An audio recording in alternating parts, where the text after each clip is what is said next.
Peg was born on November 1st, 1923 in Rumford, Maine, to Dr. Henry Peter Johnson and Hazel McGregor Johnson. From her father, she inherited his stellar work ethic, steely determination, and desire to help those less fortunate. She shared her mother's eye for beauty and appreciation for fresh flowers, lush gardens, and home decor. She grew up to be a beauty herself, starring as the Virgin Mary in a school play. And when Eleanor Roosevelt came to town, she singled Peg out of the crowd to compliment her on her beauty. Our mom was restless and couldn't wait to leave Maine when she reached 18. She attended the College of William and Mary, majoring in French and Spanish and minoring in boys. After graduation, she attended Boston University, where she met her all-time best friend, Priscilla Cottom. They shared lots of laughs together and formed a bond that would last a lifetime. While working as an executive secretary at the BU Alumni Office, she met an affable fellow from Quincy, Bill Smart, who turned out to be the love of her life and vice versa. Outgoing, optimistic, and brave, Bud was the yin to her yang, the peanut butter to her jelly, the salt to her pepper. They were a perfect match, and on June 25, 1949, they married at her parents' house. Mom said the ceremony wasn't exactly what she wanted, and that her mother drove her crazy during the ceremony. As we all know, Peg wasn't one to mince words or sugarcoat anything. Yet looking at her wedding pictures, you can't help but see how happy and radiant she looks.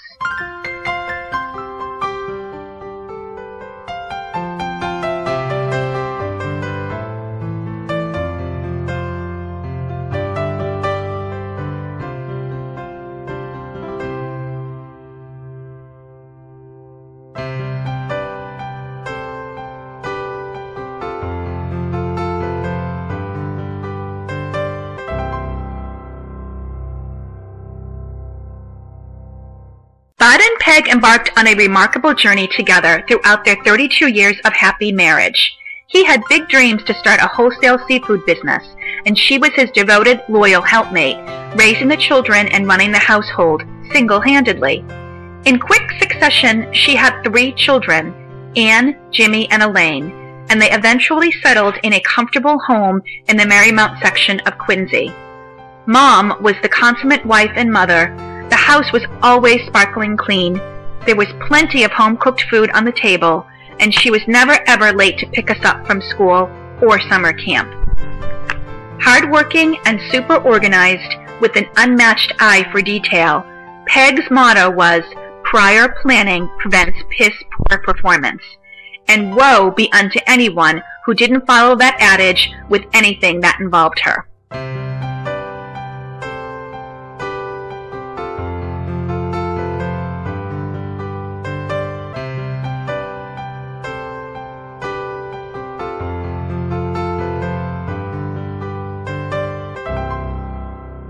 By the late 1960s, Bud's lobster business, Heinz & Smart, prospered, and Bud and Peg were able to live the good life. At last, they spent winters in Naples, Florida, where Bud played golf and Peg combed Vanderbilt Beach, looking for perfect seashells. In 1973, they purchased a waterfront home in Cohasset, which Peg adored. She took great care decorating her new home and maintaining the lush gardens. They entertained frequently and relished the beautiful deck overlooking Little Harbor. Mom loved seeing her family, especially Uncle Ed, Aunt Susie, her niece Linda, nephew Tom, and the Perry, Johnson, and Jello cousins. And she enjoyed regaling our friends with her sharp wit and sage advice.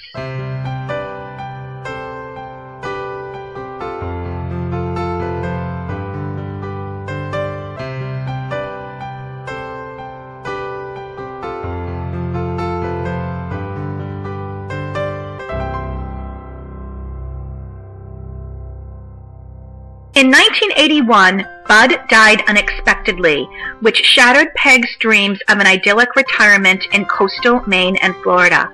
Even though she was devastated, Peg kept a stiff upper lip and forged ahead with her legendary steely resolve and determination. She wasn't ever one to let life defeat her. Peg sold the house in Florida to put her youngest, Gail, through college.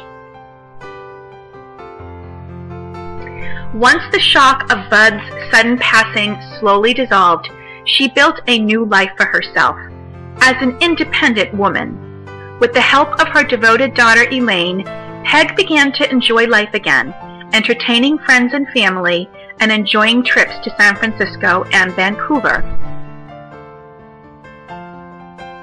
She sold the house on Nichols Road and moved into a new home at Wheelwright Farm, which she grew to love. She decorated her new home in soft feminine colors and doted on her golden retriever. To keep busy, she accelerated her work in the local community, volunteering for the Cohasset Public Library, Fish, and the consignment shop. Out of the ashes, Peg created a whole new life for herself. She once told Elaine that her mid-60s were some of the happiest years of her life, when she was able to live life on her own terms, without catering to a husband or taking care of children. She continued to pursue her passions for home entertaining, gardening, reading, politics, and sports, especially her beloved Red Sox and New England Patriots. There were many things that she loved, especially her dogs. There was her most beloved bulldog, Heidi, her frisky golden retriever, Mackie, and her last dog, a feisty Cairn Terrier named Rosie, who loved and protected her. She loved her grandchildren Sarah and Danny and relished the time spent with her adult children. She also loved the time she spent in Wisconsin with Aunt Susie, whom she considered her real sister, and her niece and nephew Cindy and Greg. We all carry Peg within us. Anne shares her love of reading and an uncanny ability to remember and disseminate information.